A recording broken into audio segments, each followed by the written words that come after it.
Hi everybody, hope you're doing well. Welcome to a bit of a topic video. I'm planning to put this out at the weekend, so I'm obviously recording this kind of midweek. I wanted to do a kind of like 2 years now on of switching to non-spending on my account and kind of like how this last year has been in a sort of like free to play state of the game type of address. As a lot of you know from previous years, Kabam said that about 97% of the community is non-spending free-to-play. And look, there's going to be people like myself that have made that switch from spending to non-spending. In this particular video, hopefully it's going to be concise because I actually had an attempt to record this previously and it came out about 20 minutes and I didn't really like the way that it was kind of like it was done. So hopefully we've got some time codes and things that you can like click to different sectors or sections to kind of like talk about different things. And I want to be as concise about things as possible. So we're going to be looking at, you know, reasons why I switched. What has it been like? Champions I've missed out on, acquisition, Cyber Weekend, Banquet Event, missing out on meta rewards, my personal endeavors with kind of like the next steps going into Necropolis, and will I spend again? So let's kind of like try and get into these different sections. I've also put notes down in the description if you do want to check them out. The first thing when it came to like why did I switch from spending to non-spending? So when I first started playing the game, which is 2014, 2015, I think it's either December or 2014 or January 2015, I started kind of like buying things like 4-star champions. You can buy 4-star champions, but you know, buying into it. So it's like, you know, prem crystals featured. And that was the thing with that. Like, look, do bear in mind back in the day, like, oh, you spent on your account. Oh, you know, you're not technically free to play. I never really tried to say I'm free to play. I try and as many times as possible say that I'm non-spending. I made that switch.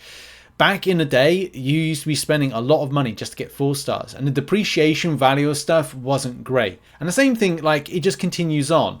I'm not saying that's kind of like the key factor, but it's definitely been a factor to go, okay, well, look, if I spent on 5 stars, now that's irrelevant because we got 6 stars. Yeah, we got Ascension, but Ascension's not like we don't have like a ton of dust going out to the community. So it needs to kind of like be like a leveling up program that kind of speeds up so people don't feel like they're spending and not getting any value from it further down the line.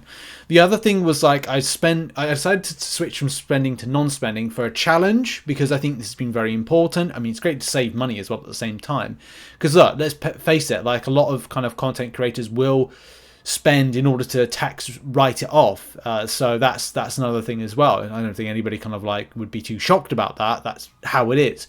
That's how I was doing it back when I was back a while ago. But of course, one thing that can be a case of going like, has it been such a problem? Not really. Not as much as I thought it was. There are some areas that I don't really like, and that's the other thing. Like, I felt that at the time when I went non-spending, Kabam neglected a lot of the game. There's still stuff that's neglected in this game, but it's in a lot better state now than it was, say, in the end of 2021. So yeah, that's kind of the reason. If I was to go back and spend, obviously I would get the Summoner Sigil because they've got Express Arena mode, and there seems to be a little bit better value. We'll have to see if the Valiant stuff kind of like helps to benefit that down the line. So what's it been like making that shift? Well, it's not been too bad. There's been some ups and downs, definitely a lot more ups and downs switching to non-spending. And I think it is just down to like having the challenge of something new, and that's something that's exciting. If you go through a period of doing the same thing, like people may say like, okay, well, don't you get bored of creating content about MCOC? No, I really enjoy the game, and if I was to ever feel that point, you know, where I feel, then I probably would have kind of like stopped making content. I like the maths, the problem solving when it comes to guides, side quest stuff, and that's really the focus of the channel, and also kind of information. So it's kind of like blends in well with what I enjoy about the game, but also what I like from a content creation standpoint. A little bit of journalistic element to it, a little bit of guides and kind of structure. But also I would say the kind of the rough side of things is being forced to do everything. It's still something I need to create for a video, but I do feel a lot of the time that I feel forced, like I have to do everything. To give you a real idea, like I've just today, whilst I'm recording this, finished doing the Paragon Gauntlet, the event quest, and that has only been done in 1 week. However, though, if I don't pull my finger out and do some stuff with incursions, which has a limited date time on it, which I need to do Sector 5 and Sector 6. If I make some mistakes in Sector 6, I've got to kind of like regrind in order to get the solo event done, but also get the incursion artifacts, which is all important about getting the 7-star crystal, but also I might have to kind of get that currency for things when it comes to alliance raids.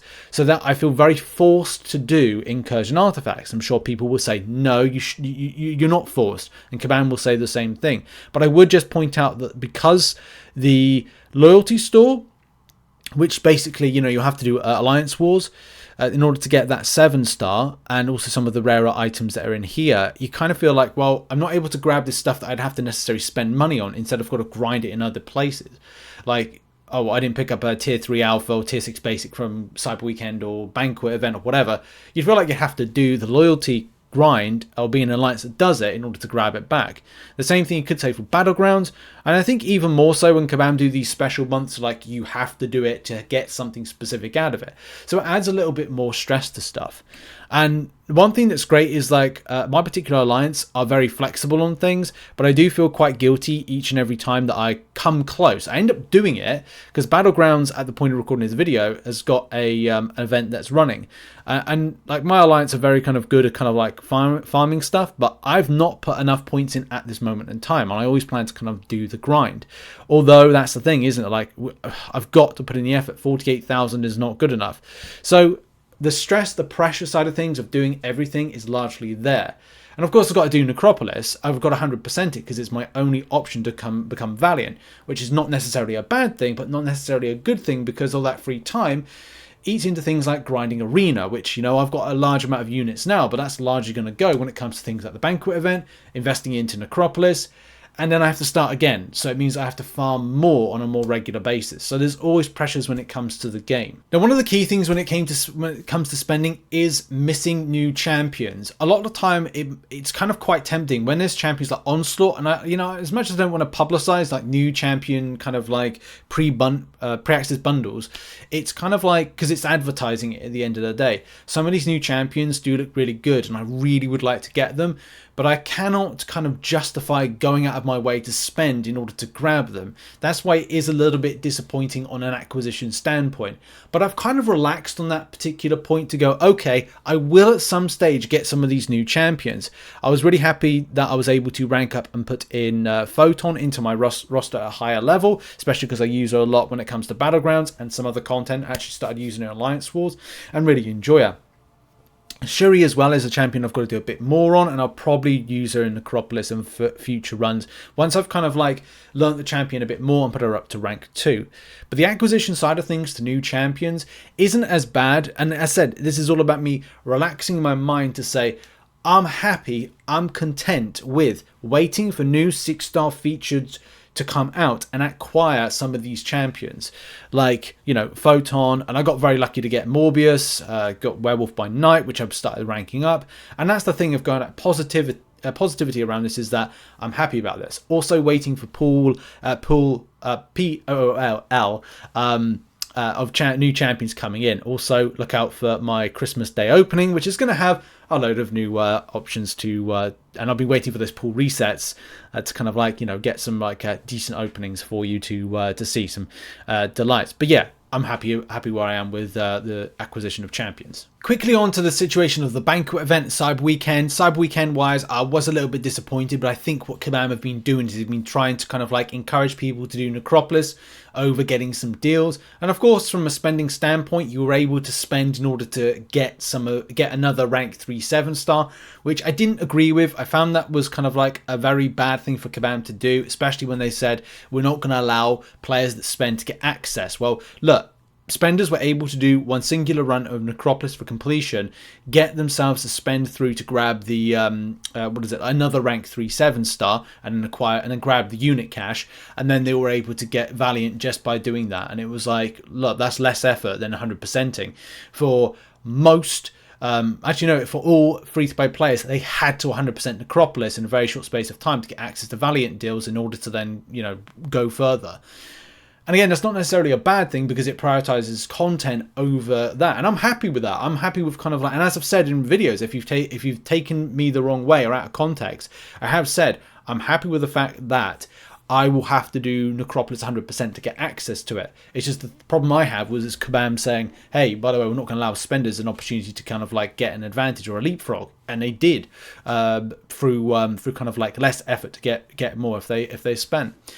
But in any case, like, you know, going forward, the Banquet event, I am a little bit annoyed with how Kabam have kind of like, again, done the same thing where they've been like, okay, well, if you spend a lot of units on the Banquet event by buying those Banquet event crystals, then you're able to, you know, spend your way to get rank 2 to 3, 7-star on first, second, up to a 3rd position and 30th position, sorry. Oh, more than that, actually, 60th position. Oh, no, more than that, it's the 90th position. So 90 positions on a rank would be able to kind of get a player again, like spenders. Like, let's face it, no free-to-play is going to be amongst those, especially when we're talking like thousands of dollars worth of, you know, units being spent to kind of acquire this. So yeah, there are some stuff still that's just not working, and I think it gets worse when it comes to like people talking about matchmaking. As much as people kind of like dispute matchmaking and go, no, matchmaking is not the problem, you know, it's a skill issue. Yeah, you've got to understand that we're talking about non-spenders taking in rank 3 6-stars into battlegrounds and finding that they're facing off against rank 3 7-stars. Even worse when you're fielding it as a defender and going, oh, do you know what? That rank 3 7-star this particular player is using against me is not going to do much damage, and my defender's going to be able to withstand it and be a bit of a bugbear and a problem. And that is not the case. The same thing when it comes to like the pressures that come with prestige. If you're undermining as well, like the state of kind of matchmaking in general, then what you're doing is you are basically disputing what and the reasons that Brian Grant decided to leave alliances a little while ago, or the alliance that he was in a little while. I think it's a 4 Loki situation where he felt pressured by, and they weren't pressuring him, but he personally felt pressured about prestige and how prestige plays such a huge part in this game. Like, you've got to have the top prestige. Like, you feel forced in order to kind of have that. And it does go back to that, like, free-to-play have to do everything in order to achieve, you know, some semblance of kind of like prestige that is going to benefit their alliance. It's not 100% out there, but it is in certain regards, and it is still, you know, a big thing that players are like, or alliance leaders will have to consider in order to remain competitive within the space, and something that very much kind of alienates a lot of, you know, free-to-play players when it comes to trying to get right to the very top. As I said, it's not completely a case everyone's under that particular pressure at the top when it comes to being free to play, but it is something that still sticks in the mind. And if you've been an OG player, you definitely have that thought in the brain where you're like, do you know what? I need to have my prestige up as high as possible. I need to benefit and help out this alliance. And unfortunately, it's all about chasing meta rewards. And of course, like this particular situation of, well, issue. Okay, a little segment now about missing out on meta rewards. Do I feel pressure about this, especially kind of leapfrogging from this kind of prestige element chat? Yes and no. I mean, look, I have come to a point of just acceptance on the fact of how Kabam are. Like, Kabam aren't going to change, leopards aren't going to change their spots. It is what it is, and you should always find your enjoyment and kind of a way out of stuff. Like, I put plans in place of when I plan to do things, even though people will say, why aren't you doing this? Do it on my own time. I'll do it in my own speed. You know, I've planned certain days of like, you know, I've got set days. Like, I've got a calendar of things like on this day of the week, I've got to do this.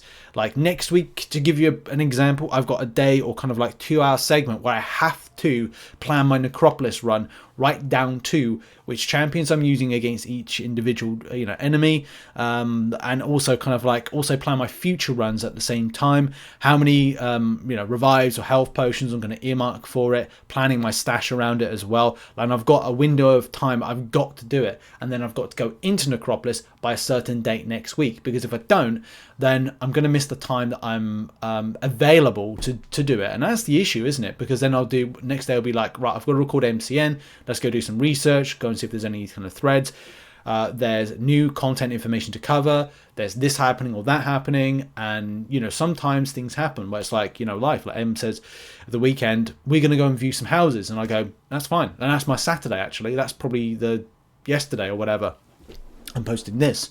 And it's like, I'm not going to say no to that because I need to move from this house. This is such a very important time. It's but in any case, that's life, right? And that's the thing, isn't it? Like you've got to do that. So meta rewards, I've kind of like gone off on a tangent there.